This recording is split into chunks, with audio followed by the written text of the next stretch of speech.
Halo sobat, di sini kami dari Geoteknik Konsultan akan menjelaskan terkait rencana keselamatan konstruksi dari proyek survei hidrografi. Nah, ini merupakan tim dari company kami. Pertama-tama, kami akan menjelaskan terkait identitas proyek. Adapun nama proyek dari proyek kali ini yaitu Data Geospasial Dasar Wilayah Pantai skala 1/5000 dengan metode survei batimetri single beam echosonder untuk pengolahan SDB di wilayah Sulawesi Utara, Sulawesi Barat, dan juga Sulawesi Selatan. Lokasi proyeknya sudah dijelaskan tadi bahwasanya proyek ini dilaksanakan di Pulau Sulawesi yaitu Utara, Barat, dan Selatan. Adapun tujuan pekerjaan dari proyek kali ini yaitu menghasilkan data batimetri beresolusi tinggi dengan akurasi order 1B sebagai dasar untuk pengolahan satelit atau SDB di 3 provinsi Sulawesi. Durasi pelaksanaan dari proyek kali ini yaitu 99 hari kerja atau dimulai dari 1 Maret 2024 sampai 8 Juni 2024. Sumber dana untuk proyek kali ini dari anggaran Kementerian ATR BPN RI tahun 2024. Tim pelaksana dari proyek kali ini terdapat 6. Yang pertama tim leader, kedua survei pemeruman, ketiga asisten surveyor pemeruman, keempat surveyor GNSS, kelima staf administrasi, dan yang terakhir yaitu tenaga lokal. Nah, adapun alat-alat yang dibutuhkan atau peralatan utama dari proyek kali ini ada kapal survei, peralatan GNSS static dual frekuensi, sistem SBS, laptop, dan juga SSD portable untuk menyimpan data tentunya. Nah, ini yang merupakan identifikasi bahaya dari kegiatan-kegiatan yang dilaksanakan selama proyek. Kita ambil contoh di kegiatan pemasakan base station GNSS. Apa sih bahaya yang dapat terjadi? Bahaya yang dapat terjadi yaitu cuaca buruk, pilar tidak stabil, ataupun alat jatuh yang dapat menyebabkan koordinat tidak akurat, data GNSS pun gagal. Selanjutnya kita ambil contoh lagi di pengolahan GNSS base station. Mungkin apa sih bahaya yang dapat terjadi yaitu salah parameter atau salah referensi datum. Hal ini dapat menyebabkan koordinat pilar salah atau mempengaruhi seluruh dataset.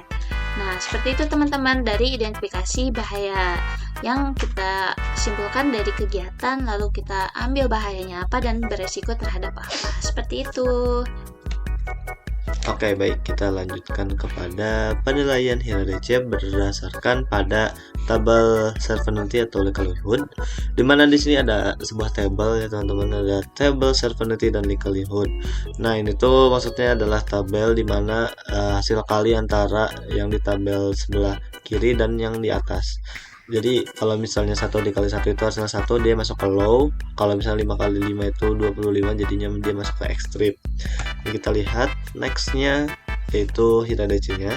Ini di kegiatannya kita ambil contoh gitu ya, di penyusunan administrasi dan perizinannya gitu. Nah, itu tuh kita masuknya risikonya itu low karena S dikali L nya itu hasilnya 2, dimana tadi kalau 2 itu kita lihat ya HIRA-DC itu masuknya berarti masih ke low. Nah, ini kita contohnya akuisisi sebes multipass atau lajur utama dan silang gitu ya, dimana itu masuknya ke high karena dia 3 dikali 3 hasilnya 9.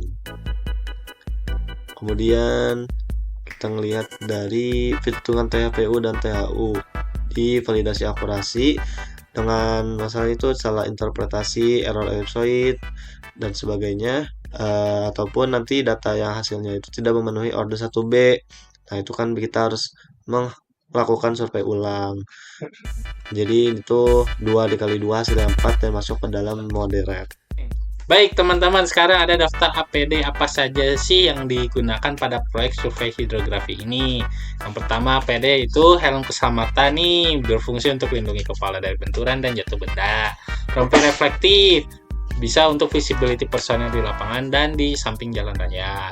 Terus sepatu safety lapangan, wajib juga cegah slip atau terpeleset dan melindungi dari benda tajam yang ada di tanah. Terus ada sarung tangan kerja nih untuk protect dari cuts atau potongan-potongan gitu yang benda-benda tajam, abrasion dan cairan. Terus ada jaket atau ponco hujan melindungi tubuh dari hujan dan cuaca ekstrim. Misalkan hujan tiba-tiba ada ponco jadi gak gampang sakit. Terus ada first aid kit atau P3K penanganan cedera ringan. Misal ada apa-apa, ada luka atau apa bisa pakai P3K ini. Kemudian ada tumbler air yaitu untuk mencegah dehidrasi dan melindungi lingkungan dari sampah plastik yang banyak. Terus ada topi lapangan yaitu cegah sun exposure dan heat stroke, jadi biar gak terlalu kepanasan di lapangan ya. Terus ada sunscreen nih wajib juga buat cowok-cowok juga nih, selain jadi untuk melindungi kulit dari sinar UV ya, apalagi sinar matahari sekarang sudah tidak seperti dahulu. Nah ini yang paling terpenting nih, salah satu life jacket itu antisipasi tenggelam amit-amit, kapalnya bocor, tenggelam, nggak bisa berenang, terus lautan luas. Nah ada life jacket biar aman. Penanggung jawab pelaksanaan. Yang pertama ada persiapan seperti kayak administrasi perizinan, penyusunan RDP dan peta perencanaan pemrograman, pembagian tugas dan pendahuluan nih, yang persiapan lah. Ini tuh dipegang sama koordinator proyek yaitu Rizky. Terus ada akuisisi data lapangan nih. Jadi di Sulawesi Utara, Barat, dan Selatan, akuisisi datanya itu seperti mobilisasi ke AOI, pembuatan dan pengukuran base station, kegiatan pemrograman SBS di seluruh AOI itu dipimpin langsung oleh tim akuisisi data yaitu oleh Syauki.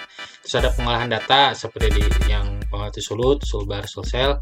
Itu tuh ada pengolahan GNSS base station, pengolahan SPS, cleaning atau referensi vertikal, perlindungan THU TVO dan quality control. Itu tuh dipegang sama tim pengolahan data Ahmad Gifari, itu saya sendiri.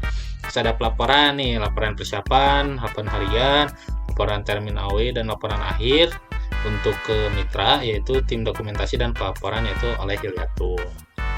Baik, halo semuanya. Di sini saya akan membahas mengenai poster bahaya dari kegiatan pengukuran batimetri di lapangan, di mana dalam judul poster ini terdapat kesehatan dan keselamatan kerja. Bahaya dan risiko yang terjadi saat melakukan pengukuran batimetri di laut ini terdapat beberapa faktor. Di antaranya yang pertama itu terjatuh dari kapal. Ada bahaya lain dari bahaya terjatuh dari kapal ini, misalkan tenggelam atau terbawa arus oleh air laut. Selanjutnya di sini ada bahaya biota laut, di mana bahaya biota laut ini terdapat bahaya dari hewan laut seperti hiu yang ganas dan juga beberapa hewan ikan yang beracun. Contohnya seperti gurita cincin biru. Nah, selanjutnya di sini ada dehidrasi, di mana dehidrasi ini bisa disebabkan karena terdapat pengukuran yang secara berkelanjutan lalu dipapari oleh sinar matahari secara terus-menerus, maka akan menyebabkan dehidrasi yang sangat membuat kita ingin terus meminum air putih. Terus selanjutnya di sini terdapat mabuk laut.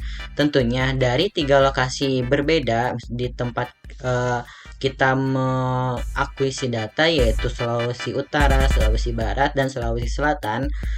Mungkin dari sebagian pekerja kita ada yang mabuk laut. Jadi mabuk laut ini merupakan salah satu bahaya dari pengukuran batimetri saat di lapangan. Dan yang terakhir itu kondisi cuaca di laut. Nah, kondisi cuaca di laut ini bisa menyebabkan beberapa dampak yang sangat signifikan dari pengukuran batimetri. Contohnya pembatalan jadwal pengukuran dan juga kerusakan alat saat tiba-tiba adanya badai di laut, dan juga akan menghentikan pengukuran batimetri saat itu juga. Terima kasih.